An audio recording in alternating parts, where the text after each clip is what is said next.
नमस्कार बच्चों, आज हम आपकी कक्षा का एक और नया अध्याय पढ़ेंगे। सर्वप्रथम आप सोचिए कौन सा पाठ होगा। आपको एक चित्र दिखाई दे रहा है, किसका है ये चित्र? ये चित्र है पेड़ का, जिसे हम बोलते हैं वृक्ष। तो इससे संबंधित आपका कौन सा पाठ है? यदि आप ध्यान देंगे तो आपको याद आएगा कि आपका जो 5वां पाठ है उसका नाम है वृक्षाः, यानी बहुत सारे पेड़। तो आज हम इसी पाठ का अध्ययन करेंगे, वृक्षाः, जो आपका 5वां पाठ है आपकी पाठ्यपुस्तक का। तो आइए प्रारंभ करते हैं वृक्षाः इस पाठ का अध्ययन। आप थोड़ा ध्यान दीजिए कि डॉक्टर हर्षदेव माधव जो हैं ये इसके लेखक हैं, जिन्होंने इसको एक गीत जैसी रचना को, वृक्षा को लिखा है। तो हम इसका अध्ययन करते हैं। ये एक गेय रचना है, आप चाहें तो इसे गा भी सकते हैं। पिछले अंश को देखिए कि वने वने निवसन्तो वृक्षा वनं वनं रचयन्ति वृक्षा शाखादोलासीना विहगातैः किमपि कूजन्ति वृक्षा। इस प्रकार आप चाहें तो इसे गा भी सकते हैं। बहुत ही सुंदर गेय रचना है। हम इसका अध्ययन करते हैं। सबसे पहले वने वने निवसन्तो वृक्षाः वनं वनं रचयन्ति वृक्षाः। वने वने ये जो शब्द है इसका अर्थ है वन वन में।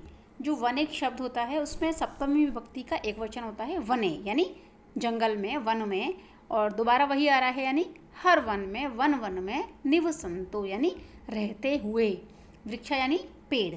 वृक्ष शब्द जो है ये एक वचन होता है और वृक्षः क्या है? बहुवचन, यानी बहुत सारे पेड़। कि जो पेड़ हैं वो वन वन में रहते हैं। पेड़ जो हैं सारे जंगलों में, सारे वनों में रहते हैं। और वनम वनम रचयन्ति वृक्षा, यानी एक तो वो रहते हैं जंगल में या वन में, और रचयन्ति यानी उसकी रचना भी करते हैं। किसकी? वनम वनम, यानी हर वन की, हर जंगल की जो रचना है, जिसका निर्माण है, वो भी कौन करते हैं? वृक्षाः। अर्थात ये अर्थ निकला कि जो सारे वन हैं उनमें पेड़ ही रहते हैं, और दूसरा सारे जो वन हैं उनका निर्माण भी, उनकी रचना भी कौन करते हैं? वृक्ष ही करते हैं। पेड़ वनों में रहते भी हैं और वनों का निर्माण भी पेड़ ही करते हैं। जिस प्रकार आप कक्षा में पढ़ते हैं और कक्षा का निर्माण भी आप ही करते हैं, वैसे ही जो पेड़ हैं वो वन में रहते हैं और वनों का निर्माण भी पेड़ ही करते हैं।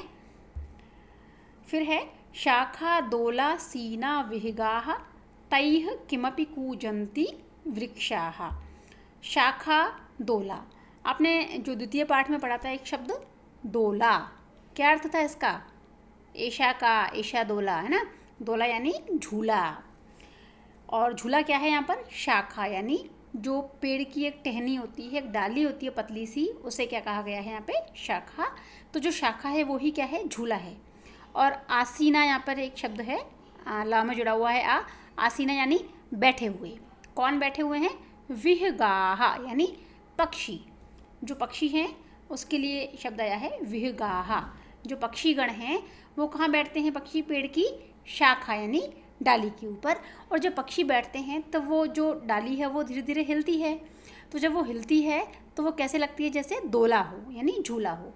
तो कैसा लगता है कि जो पक्षी हैं वो शाखा रूपी झूले के ऊपर आसीना यानी बैठे हुए हैं। पक्षी पेड़ की शाखा रूपी, डाली रूपी झूले पर बैठे हुए रहते हैं और क्या करते हैं? कूजंती, कुछ ना कुछ पक्षी बोलते हैं, आवाज़ करते हैं अपनी। तो कैसा लगता है कि तैः यानी उन पक्षियों के माध्यम से, वृक्षः यानी जो पेड़ हैं, किमपि कूजंती, वही कुछ हमसे बोल रहे हैं, कुछ आवाज़ कर रहे हैं। अर्थात पेड़ तो बोलते नहीं हैं, लेकिन ऐसा प्रतीत होता है कि शाखा रूपी झूले पर बैठे हुए पक्षी जब आवाज़ करते हैं तो ऐसा लगता है कि जो उनके माध्यम से, जो पेड़ हैं वो उनके माध्यम से कुछ ना कुछ हमसे कह रहे हैं, कुछ बोलने का प्रयास कर रहे हैं। तो यहाँ जो पक्षियों की आवाज़ है उनको ही वृक्ष की आवाज़ के रूप में माना गया है। इसके पश्चात जो पेड़ हैं, पिबन्ति पवनम जलम संततम साधु जना इव सर्वे वृक्षा। अब आप देखिए कि जो पेड़ हैं, जो वृक्ष हैं, वो कैसे हैं? साधु जना इव। जिस प्रकार साधु जन होते हैं, तपस्वी लोग होते हैं, ऋषि मुनि लोग होते हैं, इसी प्रकार पेड़ हैं। क्यों? क्योंकि जो ऋषि मुनि होते हैं, तपस्वी होते हैं, वो क्या पीते हैं? पवनम यानी वायु को पीते हैं। खाना नहीं खाते, वो अधिकांश समय हवा पर ही जीवित रहते हैं। और जलम यानी पानी को भी वो पीते हैं। संततम यानी निरंतर, लगातार। तो जो पेड़ हैं वो तो हमेशा ही हवा और पानी, आप जानते हैं ना कि पेड़ कोई भोजन तो करते नहीं है हमारी तरह, वो तो हवा और पानी के ऊपर जीवित रहते हैं। तो ऐसा लगता है कि मानो साधु जना एव, साधु लोगों की तरह हैं, साधु ऋषि मुनियों की तरह हैं, तपस्वियों की तरह हैं सारे पेड़। सर्वे वृक्षा यानी सारे पेड़ पवनम पिबंती हवा को पीते हैं, जलम पिबंती पानी को पीते हैं, और संततम यानी हमेशा ही, लगातार ही, निरंतर ही।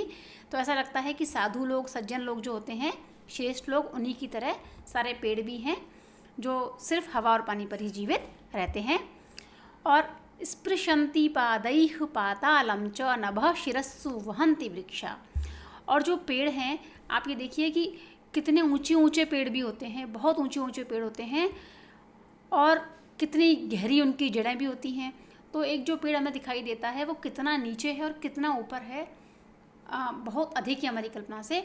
तो जो पेड़ है पादैः यानी अपने पैरों से, अपनी जड़ों से, पेड़ के जो पैर हैं वो क्या हैं, उसकी जड़ें, तो वो अपनी पैरों से, अपनी जड़ों से पातालम यानी पाताल लोग जो है, पृथ्वी के नीचे का जो स्थान है उसको स्पृशंति यानी स्पर्श करते हैं।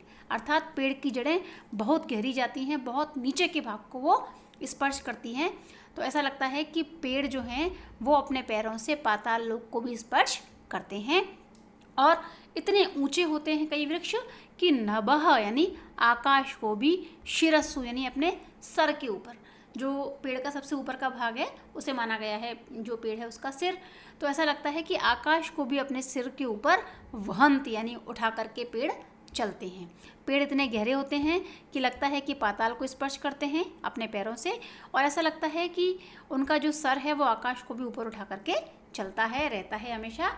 तो पेड़ कितने गहरे और कितने ऊंचे होते हैं, इस भाग में इसके बारे में बताया गया है। फिर उसके बाद देखिए कि आप सभी लोग शीशे में अपने मुख को देखते हैं, दर्पण में देखते हैं, किंतु पेड़ क्या करते हैं, जब वर्षा होती है या किसी कारण से पेड़ के पास पानी इकट्ठा हो जाता है तो उसमें उनको अपना प्रतिबिंब, अपनी परछाई दिखाई देती है। तो पयो दर्पणे, पय का मतलब होता है पानी और दर्पण का मतलब होता है शीशा या दर्पण जिसमें प्रतिबिंब दिखाई दे। तो पानी रूपी दर्पण में स्व प्रतिबिंबम, स्व यानी अपना और प्रतिबिंब यानी परछाई, अपनी जो परछाई है, अपना जो प्रतिबिंब है वो जब पेड़ों को पानी के दर्पण में दिखाई देता है तो कौतुकेन बड़े आश्चर्य से, वृक्षाः यानी पेड़, पश्यन्ति यानी उसको देखते हैं।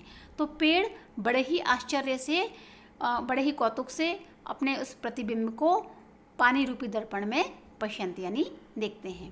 यानी पेड़ के पास जब पानी इकट्ठा हो जाता है तो पेड़ स्वप्रतिबिंब अपनी ही परछाई को कौतुकेन यानी बड़े ही आश्चर्य से पयो दर्पण यानी पानी रूपी दर्पण में पश्यन्ति यानी देखते हैं। तो पेड़ अपनी परछाई को पानी रूपी दर्पण में बड़े ही आश्चर्य से देखते हैं।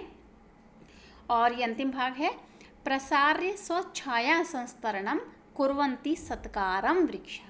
अब आप देखिए, यदि आपके घर पर कोई आता है तो सर्वप्रथम आप उसका सत्कार कैसे करते हैं? सर्वप्रथम क्या करते हैं आप? उसे बैठने के लिए उचित स्थान की व्यवस्था करते हैं। तो पेड़ भी देखिए उसी प्रकार है। क्योंकि प्रसार्य यानी फैलाता है बिछा करके, स्व यानी अपनी, छाया यानी छाया, संस्तरणम यानी उसका बिछोना जो है। जब भी पेड़ के पास कोई आता है तो पेड़ ऐसा लगता है कि मानो अपनी छाया को बिछा करके उससे कह रहा हो कि आप आइए यहाँ थोड़ा विश्राम करिए। तो इस प्रकार अपनी छाया रूपी बिछौने को बिछा करके वृक्षाः यानी जो पेड़ हैं, सत्कारम यानी आदर सत्कार सम्मान, कुर्वन्ति यानी करते हैं।